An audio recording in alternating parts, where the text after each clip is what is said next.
அனைவருக்கும் அன்பான வணக்கம். நீங்கள் கேட்டுக்கொண்டிருப்பது கதையலை.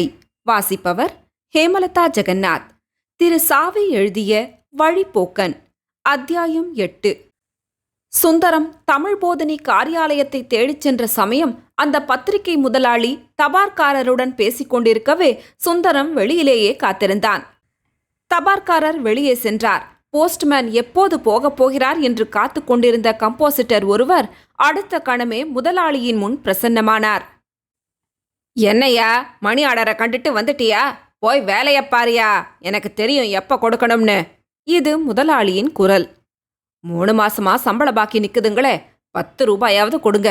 இது கம்பாசிட்டரின் குரல். முனுசாமிக்கு 4 மாச சம்பளம் நிக்குதுயா. அவன் வாயை திறந்து கேட்கறானா பாத்தியா? என் குணம் தெரியும் அவனுக்கு. உனக்கு வேலை வேணுமா பணம் வேணுமா? ரெண்டும் தான். ரெண்டுக்கும் ஆசைப்பட்டா எப்படியா முடியும்? ஆகட்டும் போ, நானே கூப்பிட்டு தரேன். கம்பாசிட்டர் உள்ளே சென்றதும் பேப்பர் கடை குமாஸ்தா வந்தார்.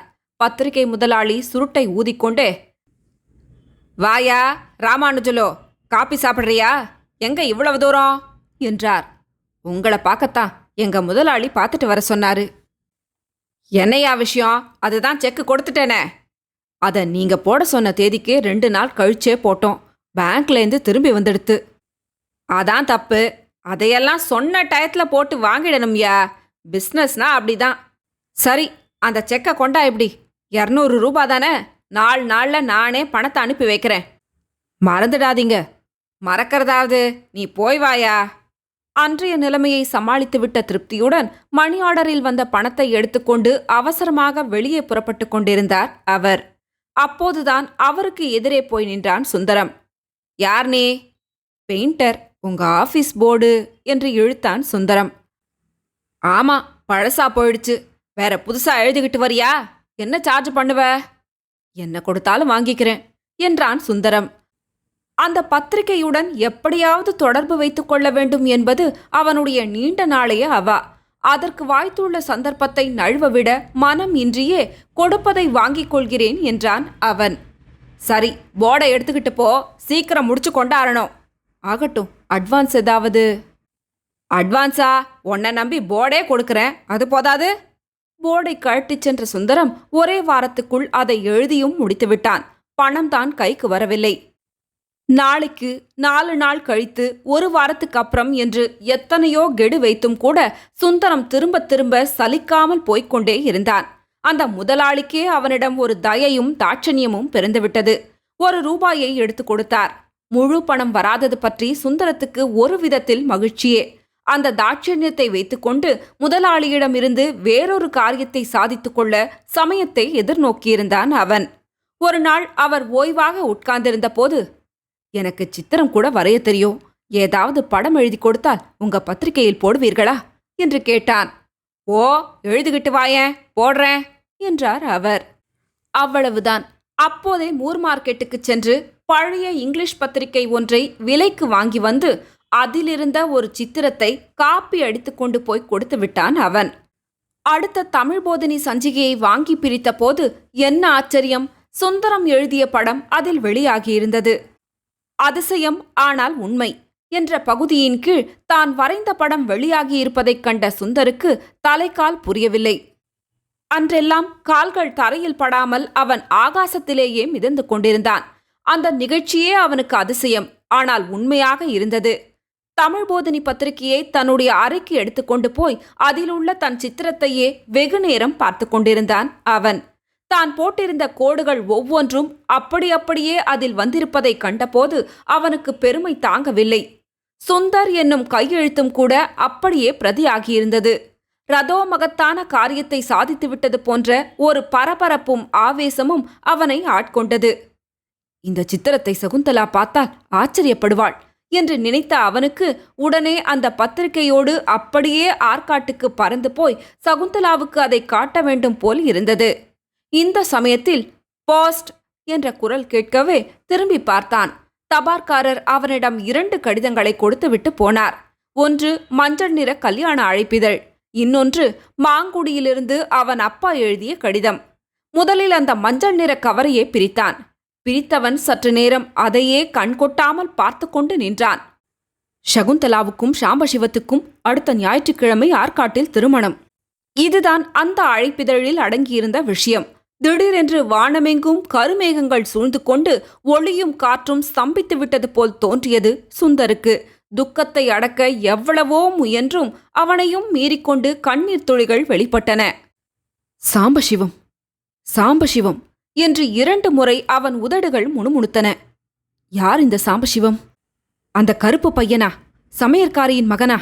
சகுந்தலா, உனக்கா இந்த தலைவிதி? அழகையே நாடும் உன் மனம் சாம்பசிவத்தை மணந்து கொள்ள எப்படி துணிந்தது? அப்பாவின் கடிதத்தை எடுத்து பார்த்தான் அவன். சுந்தருக்கு ஆசிர்வாதம். நேற்று சர்மா இங்கே வந்தார். சகுந்தலாவுக்கு அடுத்த ஞாயிற்றுக்கிழமை ஆற்காட்டில் திருமணம் நடக்கிறது. என்னையும் உன் அம்மாவையும் கட்டாயம் கல்யாணத்திற்கு வர வேண்டும் என்று வற்புறுத்தி அழைத்துவிட்டு போயிருக்கிறார். நாங்களும் போகிறோம். உனக்கும் அழைப்பு அனுப்புவதாக சொன்னார். திருமணம் என்பது பெரியோர்களால் நிச்சயிக்கப்படுவதில்லை, பிறக்கும்போதே நிச்சயமாகி விடுகிறது என்று சர்மா இங்கு வந்திருந்த போது சூசகமாக சொன்னார். எங்களுக்கும் உன்னை பார்க்க வேண்டும் போல் இருக்கிறது. அவசியம் புறப்பட்டு வரவும். இப்படிக்கு கங்காதர ஐயர். அறையை பூட்டிக்கொண்டு வெளியே புறப்பட்டான் சுந்தரம். கடற்கரை பக்கமாகவே நடந்தான். உள்ளச்சுமை அவனை அழுத்தியது. உடல் கனத்தது. உலகம் சூன்யமாய் காட்சியளித்தது. எதிரே வந்த உருவங்கள் நீரில் கரைந்த சித்திரமென தெளிவின்றி காட்சியளித்தன. ஈரமணலில் கொஞ்ச தூரம் நடந்து போய் அலைகளுக்கு அருகே உட்கார்ந்து கொண்டான். உள்ளச்சுமை உடலை கணக்க வைத்ததால் கால்சுவடுகள் மணலில் ஆழமாக பதிந்தன. மனம் எதிலும் லயிக்கவில்லை. அவன் கைவிரல் ஈரமணலில் 3 பெயர்களை எழுதியது. சாம்பசிவம், சகுந்தலா, சுந்தரம். திடுமென சீறி வந்த அலை ஒன்று சாம்பசிவம் என்ற எழுத்தை அழித்துவிட்டு போய்விட்டது. இயற்கைக்கே பொறுக்கவில்லை இது என்று கூறியது அவன் உள்ளம். அங்கே இருக்க பிடிக்காமல் எழுந்து நடந்தான். சகுந்தலா சாம்பசிவம் திருமணம் இனிதே நடந்தேறியது. விடியற்காலையிலிருந்தே கும்மென்று காதை நிரப்பிக் கொண்டிருந்த மேளவாத்திய இசை ஓய்ந்து கல்யாண வீட்டில் ஒருவித கலகலப்பும் சலசலப்பும் ஏற்பட்டன. முதல் பந்திக்கு வேண்டிய ஏற்பாடுகள் துரிதமாக நடந்து கொண்டிருந்தன. புதுமண தம்பதியர் பூமாலையுடன் ஜோடியாக சென்று பெரியோர்களை வரிசை கிரமமாக நமஸ்கரித்து ஆசிர்வாதம் பெற்றுக்கொண்டிருந்தனர். கங்காதர ஐயரையும் பார்வதி அம்மாளையும் நமஸ்கரித்த போது சகுந்தலாவின் கண்ணில் நீரே பெருகிவிட்டது. பார்வதி அம்மாளுக்கும் கூடத்தான். சாப்பிட்டு முடித்த மறுகணமே சகுந்தலா மாடி அறைக்கு சென்று விட்டாள். இனி 2 மணி வரை அவளுக்கு ஓய்வுதான். மணப்பந்தலில் உட்கார்ந்தபடியே சுந்தரின் வரவை எதிர்பார்த்து பெரும் ஏமாற்றத்துக்கு உள்ளாகியிருந்தாள் அவள். மன அமைதியின்றி சுந்தரின் அறைக்குச் சென்றவள் கதவை ஒருக்கணித்து சாத்திக் கொண்டாள். கழுத்திலிருந்த மணமாலையை கழற்றி சுவரிலிருந்த ஆணியில் மாட்டினாள். அப்போது அவளுடைய அடி வயிற்றிலிருந்து துக்கம் பொங்கி வந்தது. அந்த இடத்தில்தான் சுந்தர் தன் சட்டையை மாட்டி வைப்பது வழக்கம். சோகத்தின் சிகரமாக, உணர்ச்சிகளின் உறைவிடமாக, ஏமாற்றத்தின் சின்னமாக, ஏக்கத்தின் வடிவமாக சுந்தரின் நாற்காலியில் அமர்ந்து கண்ணீர் உகுத்து கொண்டிருந்தாள் அப்பேதை. யாரோ கதவை திறந்து கொண்டு உள்ளே வரும் ஓசை. திரும்பி பார்த்தபோது அவன் மௌனமாக வந்து அவளுக்கு எதிரே இருந்த மேஜை மீது அமர்ந்து கொண்டான். சுந்தர்! அவனுடைய கைகளை பற்றி கொள்ளும் ஆவலோடு எழுந்தாள் அவள். அவளுடைய பிடியிலிருந்து விலகிக் கொண்டான் அவன். சுந்தர், நீ ஏன் நேற்றே வரவில்லை? உன்னை காணாமல் எவ்வளவு நேரமாக நான் அழுது கொண்டிருக்கிறேன் தெரியுமா? ஏன் அழ வேண்டும்? உனக்கு பிடித்த கணவனை தேர்ந்தெடுத்துக் கொண்ட பிறகு என் வரவை எதற்காக நீ எதிர்பார்க்கிறாய்? சுந்தர், என்னை வாள் கொண்டு அறுக்காதே. தாத்தாவாக பார்த்து முடிவு செய்த பிறகு நான் என்ன செய்ய முடியும்? உன் தாத்தாவுக்கு என் மீது என்ன வெறுப்பு? அவருக்கு நான் என்ன துரோகம் செய்துவிட்டேன்? உன் ஜாதகம் சரியில்லையாம். உனக்கு ஆயுள் பலம் இல்லையாம். ஆனால் அதை வெளியே சொல்ல இஷ்டப்படவில்லை அவர். என் அப்பாவுக்கு கூட இந்த திருமணத்தில் கொஞ்சமும் சம்மதமில்லை. அவர் எவ்வளவோ சொல்லி பார்த்தார். தாத்தாதான் ஒரே பிடிவாதமாக இருந்து விட்டார். அவரை மீறி அப்பாவால் ஒன்றுமே செய்ய முடியவில்லை. சுந்தர், காபி சாப்பிட்டாயா? எனக்கு ஒன்றும் வேண்டாம். உன் கையிலே என்ன அது? உனக்கு கல்யாண பரிசு கொண்டு வந்திருக்கிறேன். எங்கே? சகுந்தலா ஆவலுடன் அதை வாங்கி பார்த்தாள். நீ வரைந்த படமா அது? எவ்வளவு அழகாயிருக்கிறது! இயற்கை காட்சியா என்றாள் அவள் மகிழ்ச்சியுடன். இல்லை, செயற்கை காட்சி என்றான் சுந்தர் வெறுப்புடன். அந்த படத்தில் 3 மரங்கள் இருந்தன. ஒன்று அரச மரம், மற்றொன்று வேப்ப மரம், இன்னொன்று கல்யாண முருங்கை மரம்.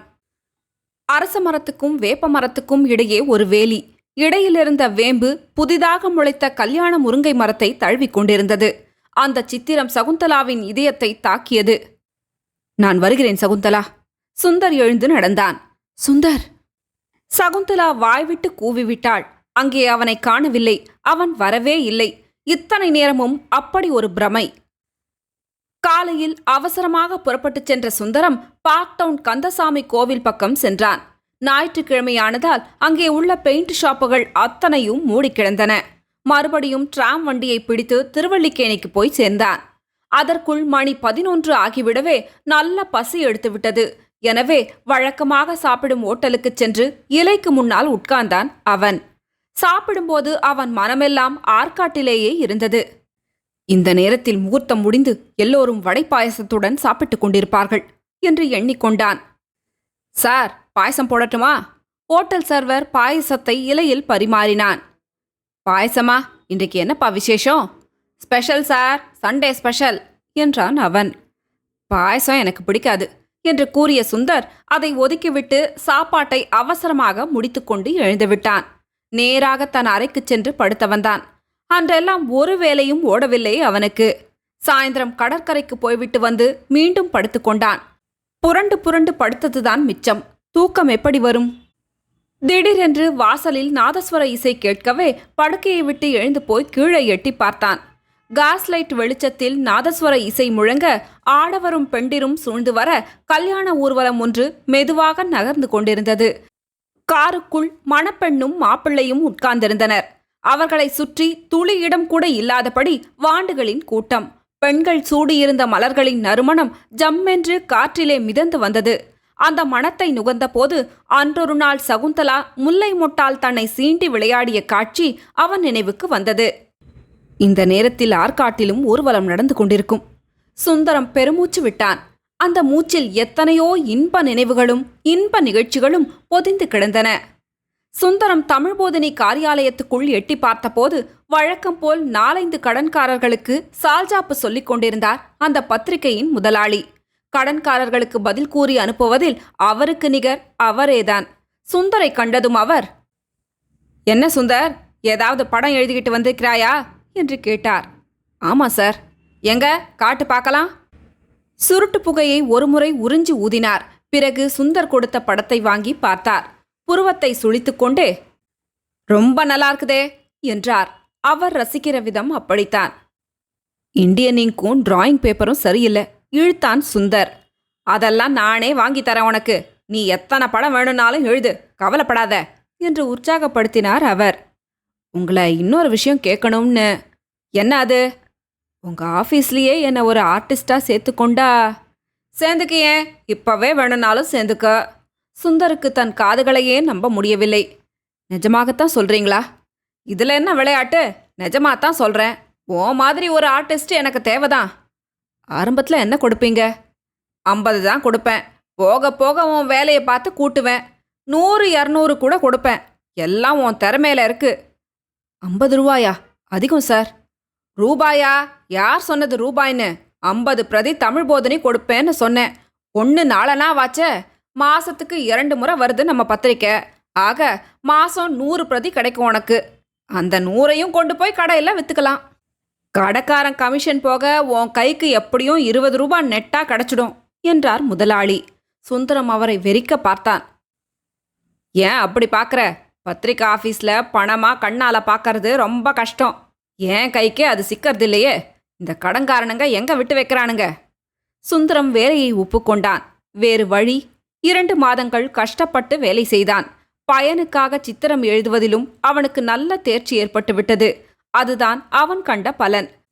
திருவல்லிக்கேணியிலிருந்து சிந்தாதிரிப்பேட்டைக்கு தினமும் நடந்தேதான் போய் வருவான் அவன். சம்பளமாக கிடைக்கும் தமிழ் போதினி பிரதிகளை வழியிலுள்ள வெற்றிலைப்பாக்கு கடைகளில் கொடுத்து விற்கச் சொல்லி போகும்போதும் வரும்போதும் அவை விற்றுவிட்டனவா என்று பார்த்து கொண்டே இருப்பான். சில சமயங்களில் அவை விற்றுப்போவதும் உண்டு. மொத்தத்தில் சுந்தரம் அந்த பத்திரிகையில் ஆர்டிஸ்டாக சேர்ந்த பிறகு தமிழ் போதினியின் விற்பனை எண்ணிக்கை உயர்ந்துவிட்டது. ஆமாம், முன்பெல்லாம் 1200 பிரதிகளே அச்சிடப்பட்டு வந்த அப்பத்திரிகை இப்போது 1250 பிரதிகளாக உயர்ந்துவிட்டது. சுந்தரத்துக்கு 50 கொடுக்க வேண்டுமல்லவா? தொடரும். கதைகளை உங்களுக்கு பிடிச்சிருந்ததுன்னா உங்க நண்பர்களோடும் உறவினர்களோடும் பகிர்ந்துக்கோங்க. நன்றி.